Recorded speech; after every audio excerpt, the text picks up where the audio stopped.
রাতে খালি গায়ে ঘুমালে দুইটি বিপদ আপনার জীবনে চলে আসবে। অবশ্যই আপনি দুইটি বিপদের ভিতরে পড়ে যাবেন। আমরা অনেকেই আছি রাতের বেলা যখন গরম বেশি লাগে তখন আমরা খালি গায়ে ঘুমাই। নবীজি সাল্লাল্লাহু আলাইহি সাল্লাম কখনো খালি গায়ে ঘুমাতেন না। নবীজি সাল্লাল্লাহু আলাইহি সাল্লাম এই খালি গায়ে ঘুমাতে নিষেধ করে দিয়েছেন।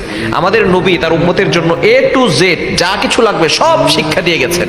সালমান ফারসি রাদিয়াল্লাহু তাআলা আনহু বলেন, আমাদের নবী আমাদেরকে একেবারে বাবা যেভাবে সন্তানদেরকে শিক্ষা দেয় এইভাবে আমাদেরকে শিক্ষা দিয়েছেন। আপনি কিভাবে টয়লেটের ভিতরে ঢুকে পরিষ্কার পরিচ্ছন্নতা অর্জন করবেন সেটাও নবীজি সাল্লাল্লাহু আলাইহি সাল্লাম শিক্ষা দিয়েছেন, এবং আপনি কাবা ঘরের ভিতরে কিভাবে নামাজ পড়বেন সেটাও নবীজি শিক্ষা দিয়েছেন। সুতরাং আমাদের নবী হচ্ছেন আমাদের রুহানি পিতা। পিতা যেভাবে সন্তানদেরকে শিক্ষা দেন, আমাদেরকেও নবীজি সাল্লাল্লাহু আলাইহি সাল্লাম এভাবে শিক্ষা দিয়েছেন কিভাবে তার উম্মত জান্নাত পর্যন্ত চলে যাবে। সুতরাং রাতের বেলা খালি গায়ে ঘুমাবেন না, যে বিপদ আসবে। রাতের বেলা যদি আপনি খালি গায়ে ঘুমান, এক নাম্বার বিপদ হচ্ছে ফেরেশতারা আপনার জন্য বদদোয়া করবে। কেননা ফেরেশতারা কিন্তু লজ্জাশীল অনেক বেশি। ফেরেশতারা আপনার পাশে কিন্তু সব সময় থাকে। প্রতিনিয়ত 20 জন ফেরেশতা আমাদেরকে প্রটেক্ট করছে, হেফাজত করছে প্রতিনিয়ত। লাহু মুআকিবাতুম মিন বাইনি ইয়াদাইহি ওয়া মিন খালফি ইয়াহফাযুনাহু মিন আমরিল্লাহ। আল্লাহর অর্ডারে প্রতিনিয়ত আমাদেরকে 20 জন ফেরেশতা সবসময় প্রোটোকল দিচ্ছে এবং আমাদেরকে হেফাজত করছে। আমাদের সামনে একজন ফেরেশতা, বামে একজন ফেরেশতা, ডানে একজন ফেরেশতা, বামে একজন ফেরেশতা, এই 4 জন ফেরেশতা সামনে, বামে, ডানে, পিছনে আছে। এবং এই 2 চোখে 2 জন ফেরেশতা আছে, 2 নাকের ছিদ্রে 2 জন ফেরেশতা আছে, কানের ছিদ্রে 2 জন ফেরেশতা আছে। তাহলে এখানে হচ্ছে 6 জন, আর সামনে পিছনে বাম পাশে ডান পাশে হচ্ছে 4 জন, মোট হচ্ছে 10 জন। এই 10 জন সকাল থেকে সন্ধ্যা পর্যন্ত ডিউটি পালন করে। আবার এই 10 জন চলে যায় সন্ধ্যার সময়।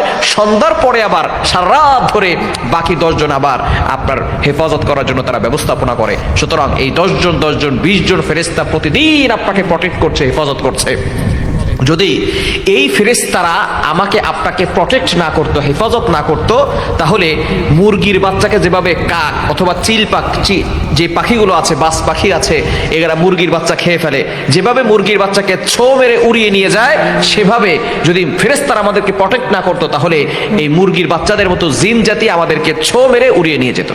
সুতরাং অবশ্যই এই ফেরেশতারা আল্লাহর অর্ডারে আমাদেরকে হেফাজত করছেন। সুতরাং আপনি রাতের বেলা খালি গায়ে ঘুমাবেন না। ফেরেশতারা এতে লজ্জাশীল হন এবং আপনার জন্য দোয়া করেন না। এজন্য অবশ্যই এই বিষয়গুলো খেয়াল করতে হবে। দ্বিতীয় নাম্বার হচ্ছে, যারা রাতের বেলা খালি গায়ে ঘুমায় তাদের বিভিন্ন রোগ হওয়ার সম্ভাবনা আছে এবং জিনের আসর লাগার সম্ভাবনা আছে।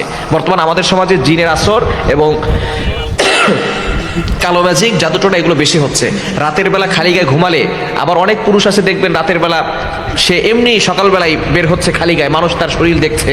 এটা দেখলে কিন্তু বদনজরের সম্ভাবনা আছে এবং জাদুটোনা এবং জিনের আসর লাগার সম্ভাবনা আছে। মনে রাখবেন, বদনজর একজন সুস্থ